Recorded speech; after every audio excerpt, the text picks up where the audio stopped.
to all the students out there. Welcome to a fun-filled and exciting activity in biology. You have learned in grade 9 that many of our chemical and physical characteristics are determined by the genes which are important to cellular activity. For the grade 10 science curriculum, Unit 3, Module 2 of the learner's material focuses on the designs or blueprints which contain the necessary information in determining the chemical and physical characteristics of organisms. These designs are analogous to blueprints which are required in building houses and structures. The blueprints give us a picture of how will the structure look like after construction.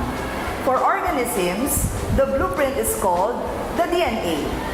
Now, what is your idea of how a DNA looks like?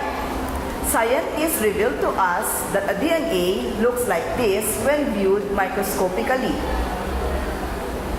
It would be amazing and fascinating to see a DNA sample in real life, right? So for today, we're going to have a hands-on experience on how to extract the DNA. The materials that we're going to use in this activity are the following.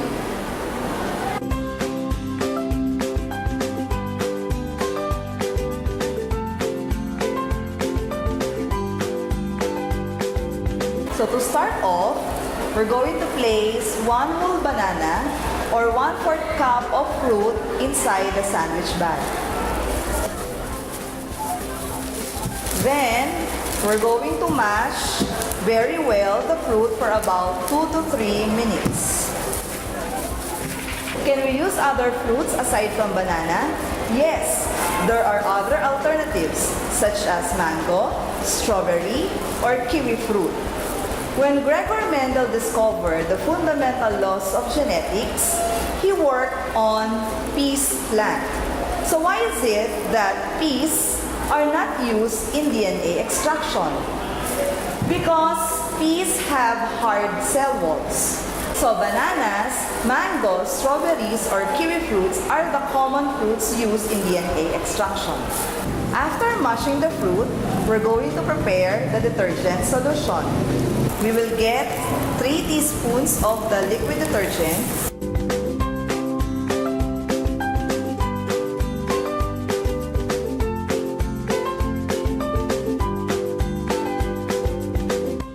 now we're going to add 1 teaspoon of salt and 1/3 cup of water.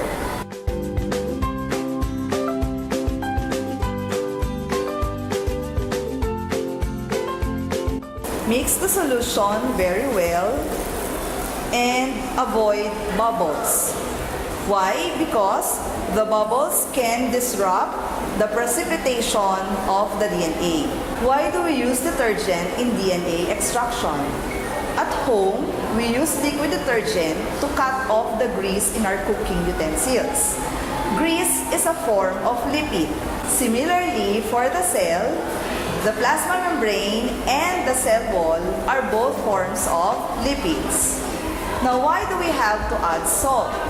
Salt makes the DNA hydrophilic or less soluble in water. Now, we also have to use distilled water because we have to avoid contaminants. If bubbles are formed, we can use the spoon in removing them. Now we're going to add 7 teaspoons of the detergent solution to our mashed fruit.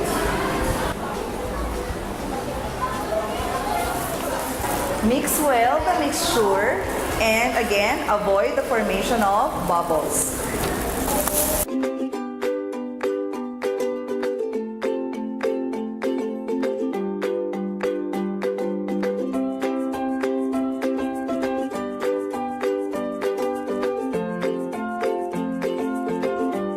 Set aside undisturbed for 10 minutes.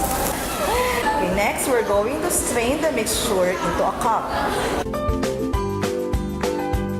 Do not force or push the lump fruit into the strainer. Let the liquid drip. Now we're going to add cold ethyl alcohol into the liquid.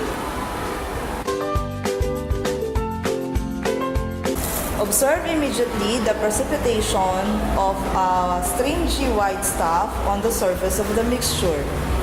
Using the unpointed end of a bamboo stick, gather some of the DNA that floats on the surface. And this is the DNA.